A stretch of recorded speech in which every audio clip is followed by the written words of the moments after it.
Hi friends, welcome to the channel. మీరు మా ఛానల్ని ఫస్ట్ టైం చూసినట్లయితే సబ్స్క్రైబ్ చేయండి, అలాగే లైక్, కమెంట్, షేర్ చేయండి. ఫ్రెండ్స్, ఈరోజు మనం జున్ను పాలు లేకుండా జున్నును ఎలా చేయాలో చూద్దాం. ముందుగా దీనికి కావాల్సిన పదార్థాలు: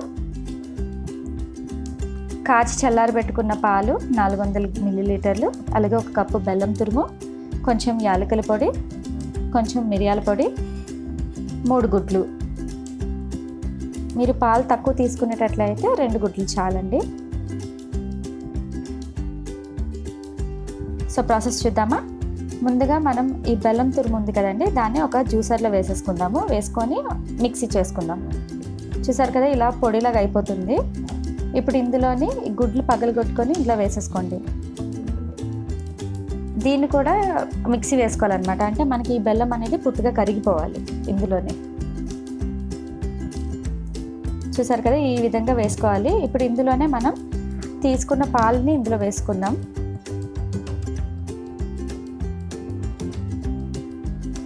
పాలు కూడా బాగా కలవాలండి, అంటే మిక్స్ అవ్వాలి బాగానా. అలాగే మీరు మిక్సీ వేసుకున్నప్పుడు జాగ్రత్త.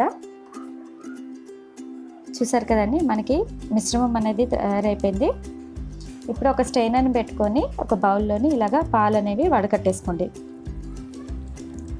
మీరు ఎందులో అయితే జున్ను చేయాలనుకుంటున్నారో ఆ బౌల్లోనే మీరు వేసేసుకోవచ్చు డైరెక్ట్గా. ఇలా వడకట్టడం వల్ల ఏంటంటే మనకి బెల్లంలో కానీ ఎందులో అయినా సరే వేస్టేజ్ అనేది ఉంటే దాన్ని ఈజీగా తీసేయచ్చు.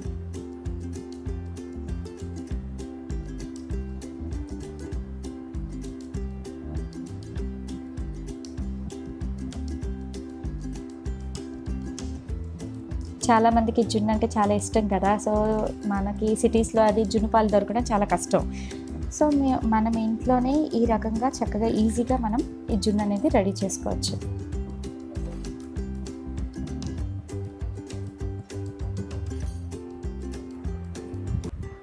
ఇప్పుడు మనం స్టవ్ మీద ఒక గిన్నె తీసుకోవాలండి, అంటే కొంచెం వెడల్పాటిది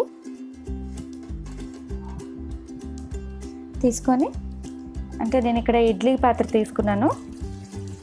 మీ ఇష్టం, మీరు ఏదైనా క్లోజ్డ్ అనమాట, అంటే మూత ఉండే గిన్నె తీసుకోవచ్చు. ఇందులోనే కొంచెం వాటర్ అనేది వేసుకోవాలి. వేసుకొని ఒక స్టాండ్ కానీ లేదా కొంచెం ఎత్తుగా ఉండే ప్లేట్ని కానీ మనం ఇందులో పెట్టుకోవాలన్నమాట. అంటే మనకి గిన్నె నీటిలో పెట్టేయకుండా డైరెక్ట్గా దీని మీద పెట్టుకోవడానికి.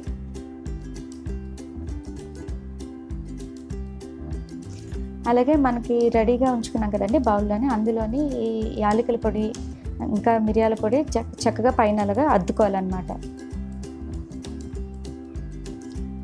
జున్నుకి మెయిన్ ఇంగ్రీడియంట్స్ ఇవేనండి, అంటే మంచి టేస్ట్, మనకి జున్ను తిన్న ఫీలింగ్ అనేది కూడా వస్తుందన్నమాట ఇవి వేసుకోవడం వల్ల.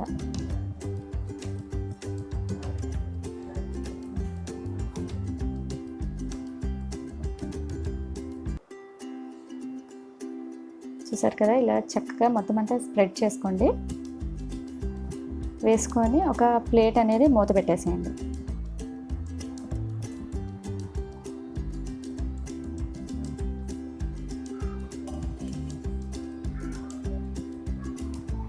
ఇప్పుడు ఈ గిన్నెని జాగ్రత్తగా మనం అందులో పెట్టేసుకోవాలన్నమాట. ఆ ప్లేట్ మీద చక్కగా పెట్టుకోవాలండి, అంటే అటు ఇటు వంగిపోకుండా, అంటే ఒలిగిపోకుండా జాగ్రత్తగా పెట్టుకోవాలి. పెట్టుకొని మూత పెట్టేసుకోండి. లో ఫ్లేమ్లోనే ఒక 15 నిమిషాలు అనేది మనం ఉడకనివ్వాలి. హై ఫ్లేమ్లో పెట్టారు అంటే జున్ను అంతా పాడైపోతుందండి. సో లో ఫ్లేమ్లోనే పెట్టాలి స్టార్టింగ్.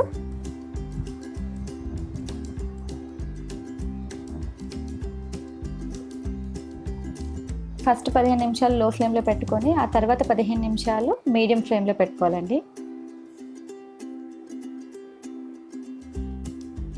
సో జున్ను ఎలా వచ్చిందో చూద్దాము.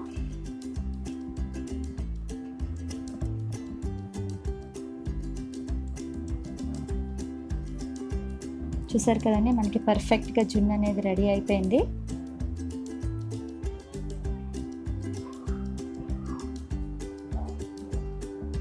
సో దీన్ని కాసేపు అంటే చల్లారిన తర్వాత మనం తీసుకుందాము, ఓపెన్ చేసుకుందాము. మనకి జున్ను అనేది రెడీ అయిందా లేదా అనేది ఎలా తెలుస్తా అంటే, ఒక చాక్ కానీ లేదా ఒక టూత్ పిక్ కానీ పెట్టుకున్న చూసామనుకోండి, మనకి ఇలా అంటుకోకుండా వస్తే జున్ను అనేది రెడీ అయిపోయినట్టు.